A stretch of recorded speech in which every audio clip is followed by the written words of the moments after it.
Assalamu alaikum. How are you all? I'm quite sure that you're all fine.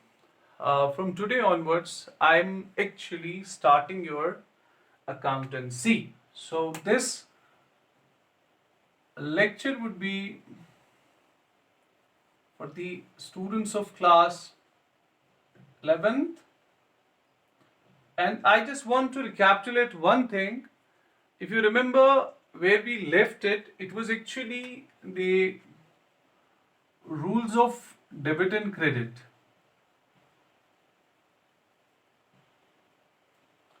Rules of debit and credit.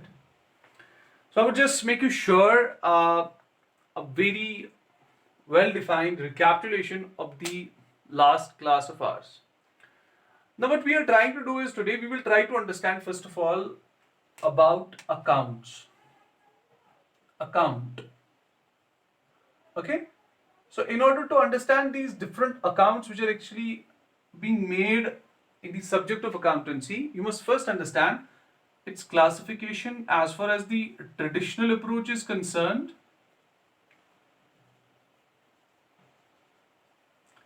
and the modern approach as well. Now, listen. Once we discuss the accounts, you must understand that there is a traditional approach which actually gives you a classification of accounts, and there is a modern approach which is actually doing the same thing to make you understand how many types of accounts are there.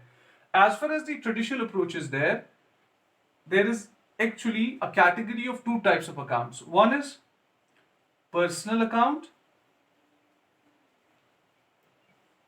and the second is impersonal account. This impersonal account is actually bifurcated and it's divided into two types. One is known as a real account, and second is known as a nominal account. So, as you have to understand the rules of debit and credit, you must first of all understand what is actually an account, because we have already conducted various classes where I did mention about the basic terms which we use in the accountancy. Now, today what we are going to do is we will understand the different approach to classify these accounts. One is the traditional approach, and here we have the personal as well as impersonal accounts. Now, as far as the personal account is there, how would you define a personal account? Personal account is basically a naming account. That is basically, you can cover any name under the category of personal accounts. Like my name is Umar Qureshi. So if Umar Qureshi is basically a personal account. Similarly, somebody's name is Aman. Aman is again a personal account. Somebody's name is Rahul. Rahul is again a personal account. But this personal account includes three types of accounts actually. One is a natural personal account, a natural person. Second is an artificial person, and the third one is a representative person or representative personal account. Now, artificial personal account, then we have natural personal account, artificial personal account, and representative personal account. Okay. Now let's understand one thing here.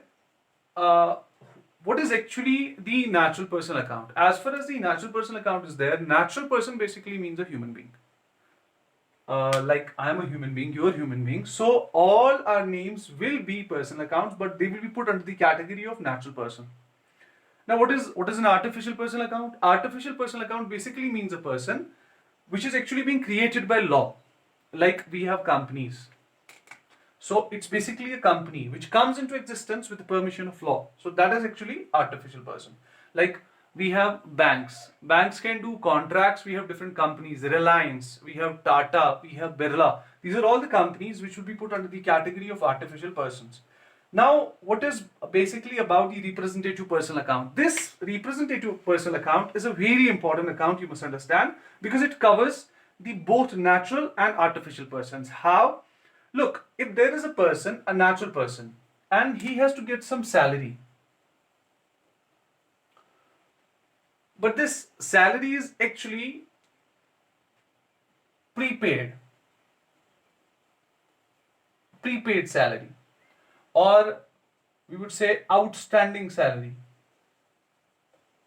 or it is by the name accrued salary. Now, prepaid means you have actually been paid in advance. Outstanding means it's still due. You have not paid it. Suppose I'm a company, I have to give salary. Okay. Now the third is accrued salary. Accrued salary basically means earned but not received. Now, if we say, for example, you are an employee and there is accrued salary. That basically means you have earned somewhere salary, but it has not been given to you. You don't actually, you don't have received it yet.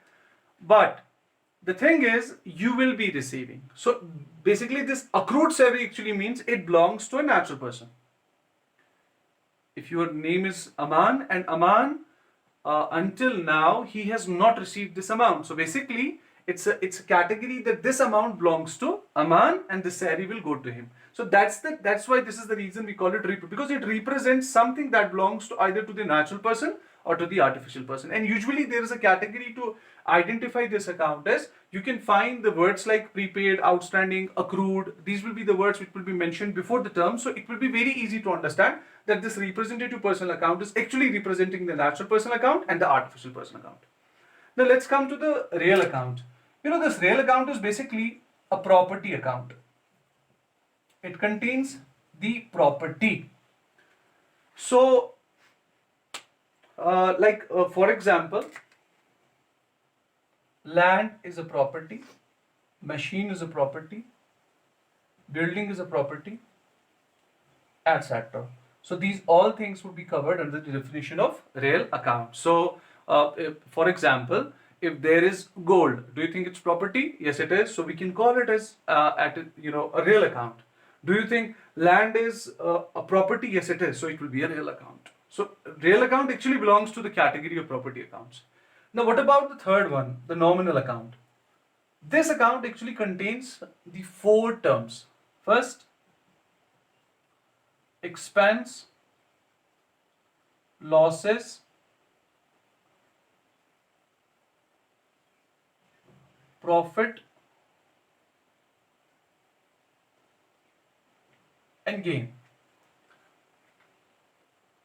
So it is basically a combination. Whenever you feel that there is any expense there, you can find and you can say that this is actually a nominal account. For example, rent paid. You have paid rent. Once you pay the rent, it's basically an expense. There are some losses.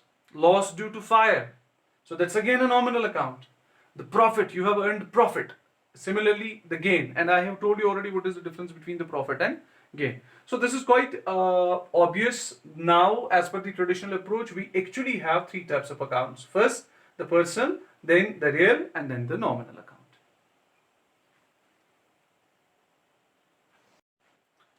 Okay, let's now understand the modern approach. This modern approach is also called accounting equation approach. Accounting equation approach. This approach actually is based on the accounting equation, which is assets is equivalent to liabilities plus capital. This is assets is equivalent to liabilities plus capital. Plus we are going to add one more term, that's profit. Because we do understand that profit actually belongs to the owner. So we can add it to the capital. Once you add to the capital, it will be automatically added to the assets as well. Okay. Now, assets is equivalent to liabilities plus capital plus profit. We can replace this profit. If you remember that revenue is actually equivalent to expenses plus profit. And if we will try to calculate here the value of profit, that is revenue minus expenses. So profit is basically equivalent to revenue minus expenses. So we will replace the profit and we will use R minus E. That is the value of profit, revenue minus expenses. assets plus expenses, we will shift E to this side and we will get L plus C plus R. If you want to know, there are actually 5 types of accounts as far as the modern approach is concerned. So you can say on the one side you have assets and the expenses, and on the other side we have liabilities plus capital plus revenue. So now what we have understood so far, this is about the classification of accounts. So as far as the traditional approach is there, you must understand that classification says that there can be personal account, there can be real account, and there can be nominal account as well. But once you're talking about the modern approach, there are actually 5 kinds of accounts: assets, expenses, liabilities, capital, and revenue. So now let's come back to the rules of debit and credit. Rules of debit and credit. Now, as far as the traditional approach is there, we do understand that this traditional approach contains 3 accounts now. One, the personal account; second, real account; and the third one is nominal account. Very good. So let's go for the rules. The rule for personal account is debit the receiver, credit the giver. Debit the receiver, credit the giver. And with the real account, it is debit what comes in,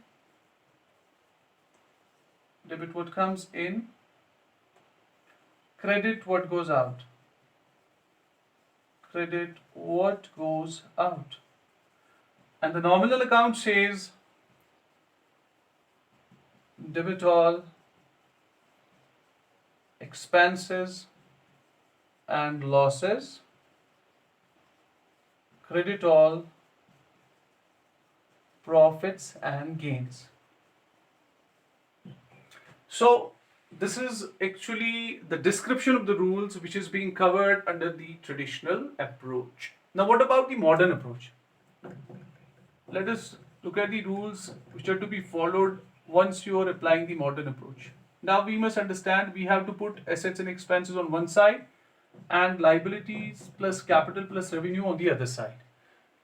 Now what is the rule for assets and expenses? It is debit the increase and credit the decrease. Credit the decrease. And here you have its reverse, that is credit the increase and debit the decrease. Let me tell you one fact here. This is very important as far as your next chapters are going to come. So if you were well versed with these rules, you would be able to understand journal in a very significant manner, and you will be able to solve all the questions from your textbooks, from anywhere, I would say. But for that, you have to first of all master these rules. Once you are able to define and to understand and to apply these rules very well, it will be a very fruitful journey. So go through these rules and try to assess first of all what actually you have received and what you have actually learned from them. Then inshallah in the next lecture I will be inshallah starting the journal, and there we will discuss how to apply these rules.